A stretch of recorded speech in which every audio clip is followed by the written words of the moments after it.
by members of this group recently or hundreds of years ago, and then attributing guilt to the group as a whole. The suggestion is then made that white people deserve to be punished, but because of the great powers of patience and forgiveness of black people, they have not yet been. However, if they continue with their crimes and racism against black people and refuse to return that which they steal, which they stole, all bets are off the table. Mr. Lema, I'm giving you your speech, I'm showing you the glossary, I'm pointing out the tactic that you used. And at the heart of this tactic, something deeply sinister and deeply antithetical to the value of non-racism, a value which is built into our Constitution. In Section 1 of our Constitution says South Africa is a nation founded on the value of non-racism. The idea that we judge people on the content of their character, not the color of their skin. And what you do is you try and attribute guilt through groups. So instead of judging someone as an individual, what you do is you allocate blame to a group merely because they share the same melanin count, the same skin tone as other people, that they happen to look like other people. So you want to hold modern white South Africans liable for crimes committed by people hundreds of years ago who happen to look like them. And that's the sickness. That's the danger that you're doing. Is that you are trying to describe a whole group of people as criminals, murderers, land thieves, without any evidence that any of those individuals have committed those crimes. And that is antithetical to building a nation founded on the values of reconciliation of people. It's divisive, it's racist. You gave me a long speech. I don't know what is the question, my lord. He's addressing a political rally of some sort. Mr. Lema, what's your question? I'll ask you a very simple question. Is it the case that you hold white people as a group liable for the sins of their fathers? Yes. Yes, correct. Now, I'm putting it to you that that is racist. That if individual black people were held accountable for the sins of other people who happen to share their land accounts, there are black people that you will accept have committed the crimes of murder, rape, theft. It would be improper to make a claim that all black people are murderers, thieves, and rapists. That would be racist to do so. Do you accept that? My brother, when the white people came here and took our land, they didn't come and take our land as an individual. They took it as settlers and then pushed us to a like sardines in congested environments with no economic opportunities. It is white people who must be ashamed of what they've done to us. You cannot turn tables now and want to blame me for the crimes committed by white people. It is a white regime that killed children in 1976. It is the white regime that killed children in the 80s and in the early 90s. It is white people who engaged in the wars of dispossession and forcefully took our land and our cows. Why can't you take responsibility? Why can't you for once just say sorry for the crimes we have committed against you? Why do you want to become victims when we are the biggest victims here? When we have lost everything? When we as black people remain a traumatized nation? A nation that doesn't know what the future holds for them. At least you are guaranteed the future. At least you know if it doesn't work for you here, you can go somewhere else. We've got nowhere to go. And then you come here and want to accuse me, a victim of racism, of being a racist. It's a huge insult, not only to me, but to black people. Madiba coerced us into reconciling with people who have never been one with. That was a myth. It is unrealistic. You can't reconcile if you've never been together. You never came here with an intention to be with us. You came here with an intention to conquer us. And we remain conquered. You're using this term, you, and this is the tactical reality. You want to say that you, me, white people, you are the same as people from 1652, from 350 years ago. You are the same. It's the same. You are the same. You are the same. Sorry, let's not go into a debate, please. Let's put the question. Mr. Malema, just listen to the question. The claim is a very simple one.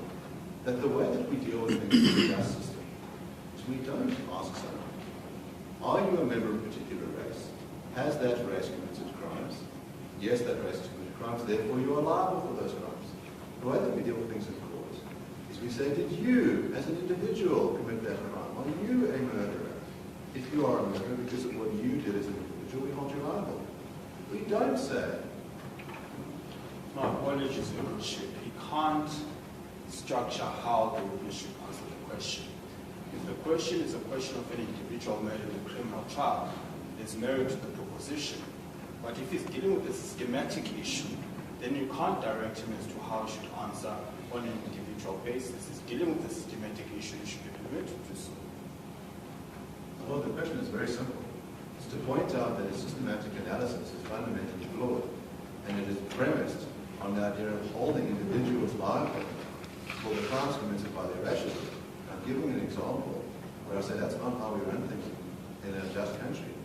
We hold individuals liable for their crimes. And the danger of what you do is that you attribute crimes committed by others merely because they have the same skin tone to individuals. And I'm saying this is a simple question. If someone were to say, here is evidence of black people having committed crimes of murder, rape, genocide, and then said, I want to hold this particular black individual liable for those crimes, even though they never did it themselves. Sorry, Mr. Oppenheimer, you list also genocide by the individual. I'm not sure whether you still referring, because you started off by saying, if an individual is identified to have done murder, rape, and then say genocide. Yes. I thought genocide is much broader than simply one single act of murder. Yes, well, my lord, in other words, an individual could be held liable. In other words, an individual could perform the act of genocide by killing thousands, tens of thousands of people. I'm just worried that the word genocide may lead to a further debate between you and the witness. Maybe it needs to be, if you can unpack it outside the others. I'm happy to do so. Very simple. If it is the case that there are some black people who have committed crimes of murder, rape, and theft, that it would be racist to attribute those crimes to a different black individual. Would that be correct? Yes. Now, My lord, he asked me a question before I got interrupted about the similar issue that individuals commit crime and then should we say black? And I said no. But there is now a problem, my lord, in our society where the women are being killed in their numbers. And they've come up with a hashtag called men are trash. Me and you sitting here, my lord, we've never raped any woman, we've never killed any woman, but we appreciate the frustration they find themselves in. And because we are not trash and we are not murderers and we are not rapists, when they say men are trash, we are so unaffected individually because we know we don't subscribe to that. I call whites racist in the presence of my legal team and all those whites I work with. They are unaffected because they know they are not racist. They know I'm not talking to them. So it was a systematic arrangement of white people who came up with a segregation policy to isolate us. It was not an individual, my lord. It was the colonialists, the settlers who came and took our land collectively, took our minerals collectively. We cannot blame that on an individual.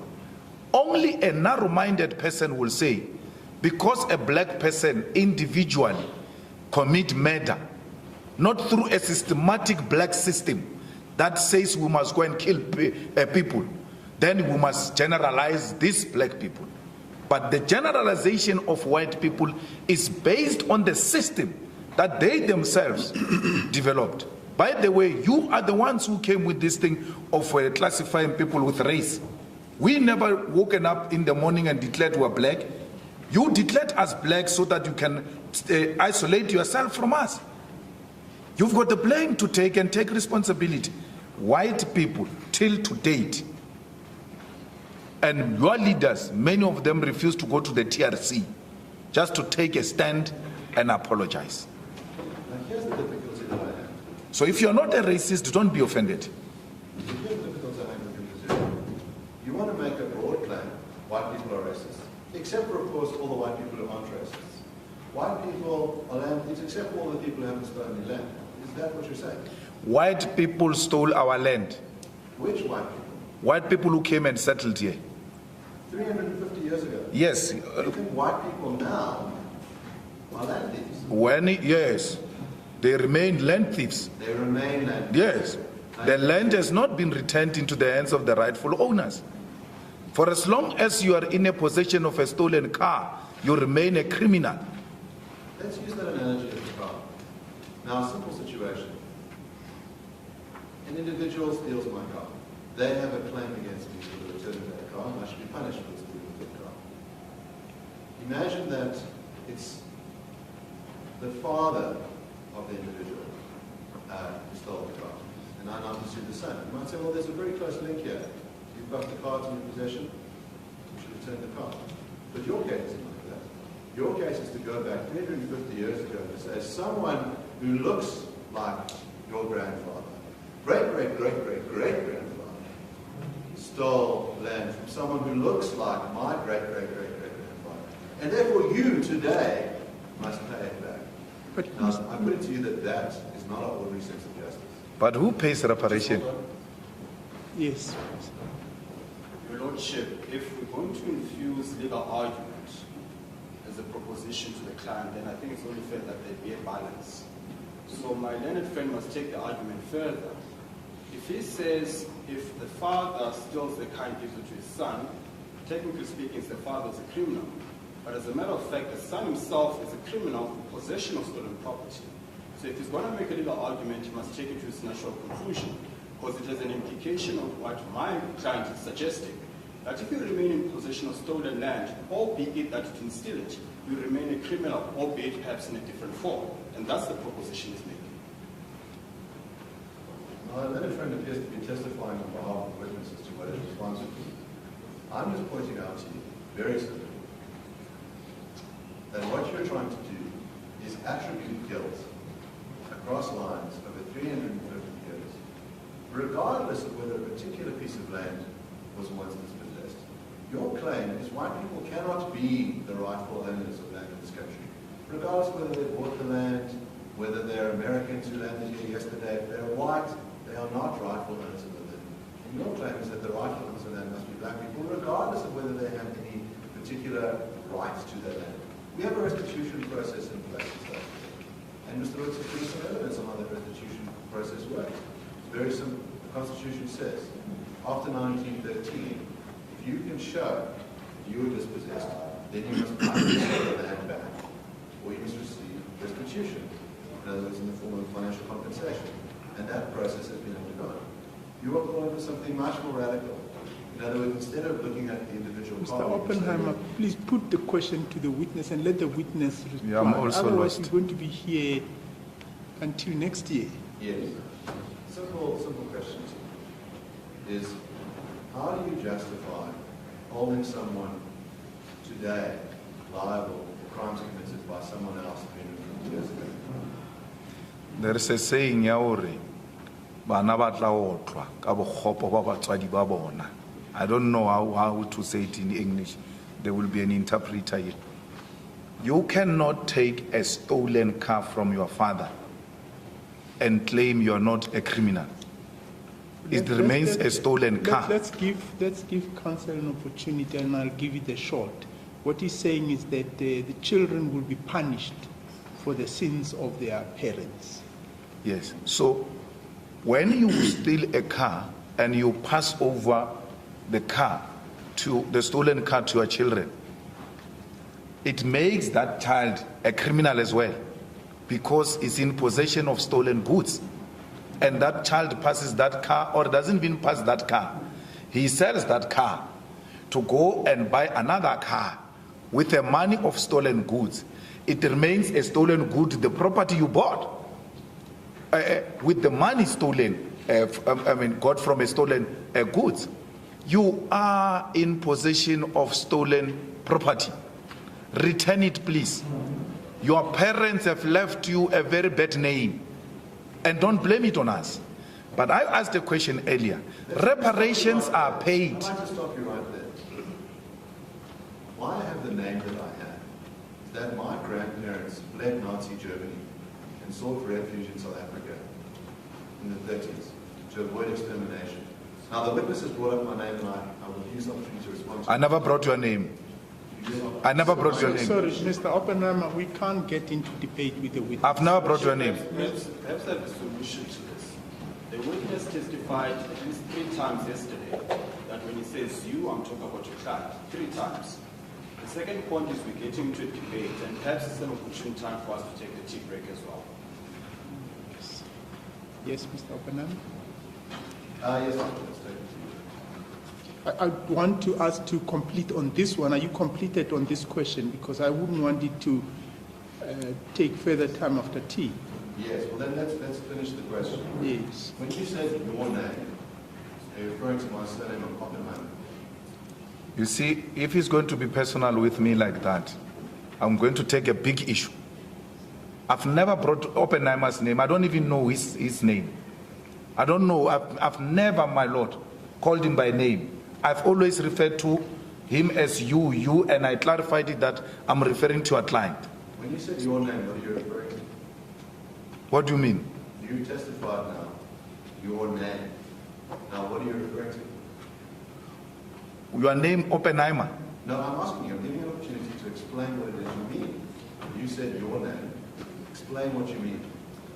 Yes. If I can assist your Lordship, Yes. The witness today is struggling with a reference to your name. So the witness's testimony earlier was, your fathers, your parents have left you a bad name. Yes. And now witness perhaps now has Okay. context of what is meant and perhaps can respond. Yes, my Lord, when I say your name, I mean them as white people. Your parents have left you a bad name. So that is the context I'm using it. So please, if you are going to be a legal representative, you are going to have to reduce yourself from this case as an individual. Remove your emotions and deal with me as a professional. Because if you are going to come to me as a personal person, individual, I will no longer look at you as a professional. I will decisively deal with you as an individual. Let's pause for a moment. I think we're going to take a tea break. But I think one of the difficulties and the challenge in the questioning Mr. Oppenheimer is this confusion that comes about the systematic issues and the individual issues. I think try and make sure that you stick to one of them at a particular time, because they keep coming backwards and forward. At one stage it was a systematic problem about dispossession, and then it then came to examples about stealing of motor vehicles by individuals. And I think that's where the whole confusion comes up, and then we end up in this whole debate. So try and make sure that you draw that distinction in your questions. Well, my point is that why this line of questioning is to show that what's being done is to hold individuals liable for the sins of their fathers, as witnesses testified. And I appreciate the clarity when he says your name, he means the bad name of white people. He's not referring to myself. And I take that evidence as a mistake. Okay. But my Lord, I was interrupted here on a point of reparations. We have seen countries paying reparations, generations way after those crimes were committed to those nations. The current generation taking responsibility for the sins committed by generations centuries ago. And that argument has never arisen, that no, why are you blaming us? Why are we the ones who are paying for the sins of our parents? So this matter that why are we paying for the sins of our parents or grandparents as the current generation is neither here nor there. You have inherited the debt and you shall pay the debt. I understand the position. Thank you very much. Thank you. We'll adjourn for tea. The court shall adjourn.